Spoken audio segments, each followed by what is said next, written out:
আসসালামু আলাইকুম। আজকে আমি আপনাদের সাথে শেয়ার করব কিভাবে ইলিশের ঘ্রাণ অটুট রেখে অল্প মশলায় সরষে ইলিশ রান্না করবেন।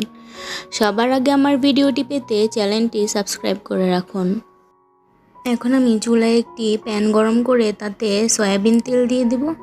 আপনারা চাইলে সরিষার তেলেও রান্নাটা করতে পারেন। এরপর 1 কাপ পরিমাণ পেঁয়াজ বাটা দিয়ে দেব।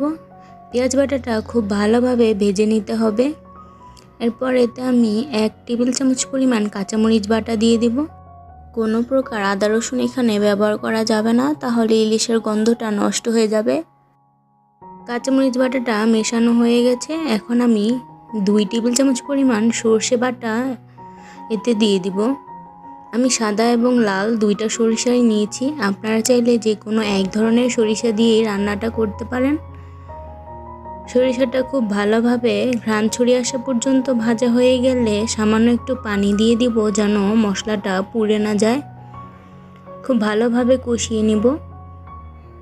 এখন আমি এতে আধা চা চামচ লবণ, আধা চা চামচেরও কম হলুদ গুঁড়ো, আধা চা চামচেরও কম মরিচ গুঁড়ো দিয়ে খুব ভালোভাবে মিশিয়ে নিব।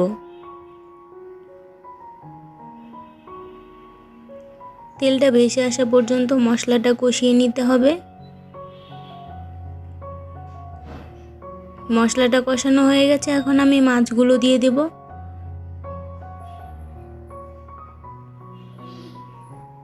একে একে সবগুলো মাছ আমার দেওয়া হয়ে গেছে। এখন আমি হালকা হাতে একটু নাড়া দিয়ে দেব, যেন মশলাটা নিচ দিয়ে লেগে না যায়। সামান্য একটু পানি দিয়ে দেব।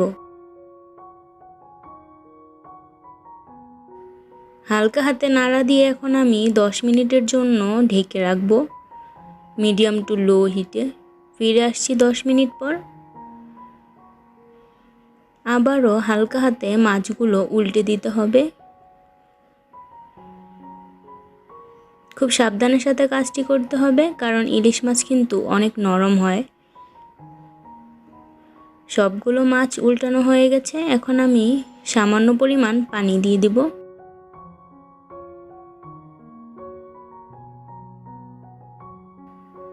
আর হালকা একটু নাড়া দিয়ে দিব। আর দিয়ে দেব 4-5টা কাঁচামরিচ।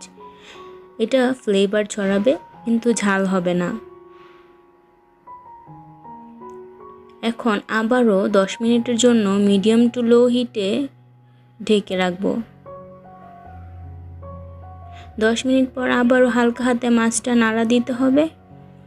আর ইলিশ মাছ হতে কিন্তু বেশি সময় লাগে না।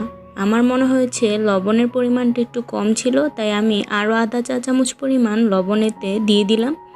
আর দিয়ে দেবো 1 টেবিল চামচ পরিমাণ সরিষার তেল। রান্নাটা হয়ে আসলে সরিষার তেলটা দিলে খুব সুন্দর একটা ঘ্রাণ ছড়ায় সরিষা ইলিশে, আর খেতেও কিন্তু অসাধারণ লাগে। আমার রান্নাটা হয়ে গেছে। এখন আমি পরিবেশন করে নেব। আশা করছি আমার ভিডিওটি ভালো লেগেছে। আমার ভিডিওটি ভালো লাগলে একটা লাইক দিবেন। আজকের মতো এখানে বিদায় নিচ্ছি। সবাই ভালো থাকবেন। আল্লাহ হাফেজ।